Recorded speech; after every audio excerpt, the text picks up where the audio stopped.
आज़ाद कश्मीर इंतखाबात दा तीजा मरहला बाग ते हवेली दी 4 नशिस्तां उत्ते इंतखाबी दंगल कुछ देर विच शुरू। नून लीग पीपल्स पार्टी ते IPP विच कांटे दा मुकाबला मुतवक्के। 4 नशिस्तां उत्ते 82 उम्मीदवार आमने सामने।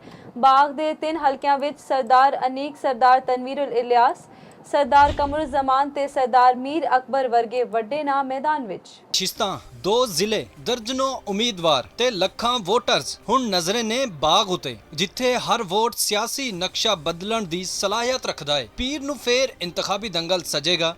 जिला बाग ते हवेली विच जिथे 4 जनरल नशिस्तां उत्ते 82 उम्मीदवार आमने सामने होणगे ते 4,60,000 तो वध रजिस्टर्ड वोटर्स उम्मीदवारां दे मुस्तकबिल दा फैसला करनगे। बाग दे 3 हलकियां विच साबिक वजीर आजम ते सदर मुस्लिम कॉन्फ्रेंस सरदार अतीक अहमद खान, साबिक वजीर आजम सरदार तनवीर इलियास, पाकिस्तान पीपल्स पार्टी आजाद कश्मीर दे रहनुमा साबिक सीनियर वजीर सरदार कमरुज़्ज़मान वर्गे वड्डे खिलाड़ी इंतखाबी अखाड़े विच मौजूद ने। जिला हवेली विच पाकिस्तान पीपल्स पार्टी दे मौजूदा वजीर आजम आजाद कश्मीर फैसल मुमताज राठौर, मुस्लिम लीग नून दे मोहसिन अजीज ते आजाद उम्मीदवार ख्वाजा तारिक सईद विच कांटे दा मुकाबला। पूंछ डिवीजन दे हलकियां विच इलेक्शन कमीशन वालों 803 पोलिंग स्टेशन ते 1254 पोलिंग बूथ कायम कीते गए ने जिथे 5000 तो वध इंतखाबी अमला ड्यूटी सरंजाम देवेगा। अमनो अमान दी सूरत हाल ते रास्तियां दी बंदिश दे बायस इलेक्शन कमीशन आजाद कश्मीर ने पूंछ डिवीजन दे 2 जिलियां पूंछ दे 5 ते सदनोती दे 2